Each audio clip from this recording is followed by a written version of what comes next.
ये कहानी है हैदराबाद के एक परिवार की। एक सच्ची कहानी। एक ऐसा परिवार जिसके घर के आंगन में ही एक श्राप दफन था, और उस एक श्राप ने उनकी 2 पीढ़ियों को दहशत में जीने पर मजबूर कर दिया। चलिए आज एक ऐसी ही सच्ची घटना की तह तक चलते हैं, जिसे शहनाज नाम की एक महिला ने दुनिया के सामने रखा। ये कहानी शुरू हुई थी आज से लगभग 20 साल पहले, एक छोटी सी मेहरबानी से। लेकिन यही मेहरबानी बाद में एक भयानक, न खत्म होने वाले सपने में बदल गए। इस कहानी की शुरुआत किसी भूत प्रेत या राक्षस से नहीं होती, नहीं, इसकी शुरुआत होती है अकेलेपन से। जब शहनाज की नानी हैदराबाद के उस बड़े से घर में खुद को बिल्कुल अकेला महसूस करती थी। नानी को अपने घर, अपने शहर की बहुत याद आती थी। तो जब उन्हें अपने पुराने शहर की ही एक महिला मिली तो वो बहुत खुश हुई। उन्होंने उसे फौरन घर पर बुलाया, बिल्कुल एक परिवार के सदस्य की तरह। और वो मेहमान आई भी एक तोहफे के साथ। मगर उसी रात जब सब सो रहे थे, नानी की नींद अचानक खुल गई और उन्होंने कुछ ऐसा देखा जिसने उनके दिल में एक अजीब सा खटका पैदा कर दिया। वो मेहमान घर के आंगन में अंधेरे में कुछ खोद रही थी। नानी ने जब पूछा तो उस औरत ने बड़ी आसानी से बहाना बना दिया। नानी भोली थी, उन्होंने यकीन भी कर लिया और वापस सोने चली गई। उन्हें इस बात का जरा भी अंदाजा नहीं था कि उनके घर की जमीन में अभी अभी एक खौफनाक श्राप बो दिया गया है। वो मेहमान तो अगले दिन चली गई, लेकिन अपने पीछे जो बुराई वो जमीन में गाड़ गई थी, वो अब जाग चुकी थी और उसने अपना पहला शिकार भी चुन लिया था।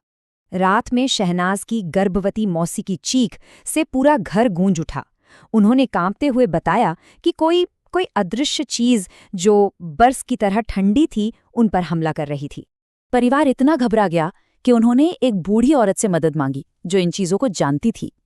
उस औरत ने मौसी पर से उस बुरी आत्मा का साया हटाने के लिए एक बहुत ही अजीब और डरावना अनुष्ठान किया। लेकिन शायद तब तक बहुत देर हो चुकी थी। कुछ दिन बाद जब मेडिकल जांच हुई तो पता चला कि मौसी का अजन्मा बच्चा उनके गर्भ में ही मर चुका था। उसे निकालने के लिए ऑपरेशन करना पड़ा और इस हादसे के बाद वो फिर कभी मां नहीं बन पाई।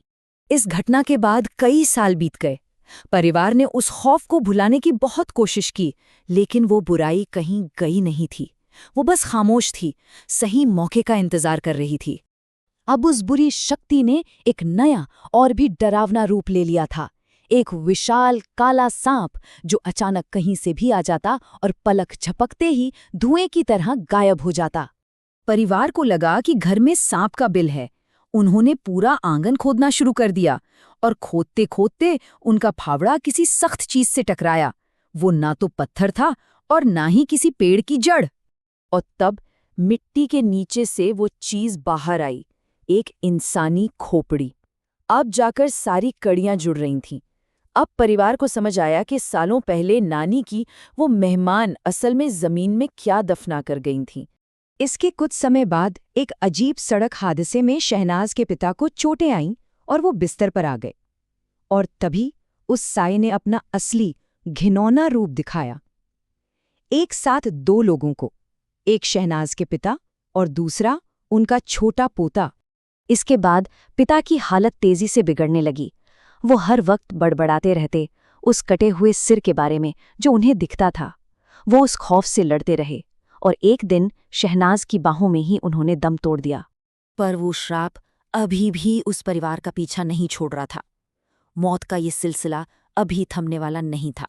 पिता की मौत के बाद परिवार के 3 और सदस्यों की मौत हुई, और हर मौत से ठीक पहले उनका सामना उसी भयानक साये से हुआ था।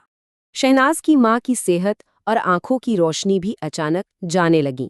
वो शहनाज के पास रहने आ गईं, लेकिन वहां भी वो अक्सर खाली जगहों पर इशारा करके कहती, देखो यहाँ कोई खड़ा है। एक के बाद एक मौतों से टूटकर परिवार ने वो घर छोड़ दिया और उसे किराए पर दे दिया। अब वो आत्मा, जिसे शिकार की आदत हो चुकी थी, अकेली पड़ गई और उसने अपना पूरा गुस्सा और ध्यान नए किराएदारों पर निकालना शुरू कर दिया। जो भी उस घर में किराए पर आता, उस पर हमले होने लगते, और ये हमले अब सिर्फ एहसास तक नहीं थे बल्कि हिंसक थे। कोई भी किराएदार वहां टिक नहीं पाया और डर कर घर खाली करके भाग गया। आखिर में तंग आकर एक मौलवी को बुलाया गया। उन्होंने बताया कि इस चीज़ को ख़त्म करने के लिए बंदिश लगानी पड़ेगी, यानी एक ऐसा तरीका जिससे उस बुरी आत्मा को हमेशा के लिए उसी घर में कैद कर दिया जाए। इसके लिए एक काले बकरे की बलि दी गई, और जैसे ही शहनाज के भतीजे ने उसका खून पूरे घर में छिड़कना शुरू किया, एक अनदेखी ताकत ने उसे जोर से धक्का देकर जमीन पर पटक दिया। शायद ये उस आत्मा का आखिरी वार था, शांत होने से पहले। इस बंदिश के बाद घर में सब शांत हो गया। परिवार ने वो घर बेच दिया और उनकी जिंदगी में भी शांति लौट आई। लेकिन इस पूरी खौफनाक दास्तान का एक सवाल आज भी अधूरा है कि वो काला सांप कौन था और उसका राज क्या था।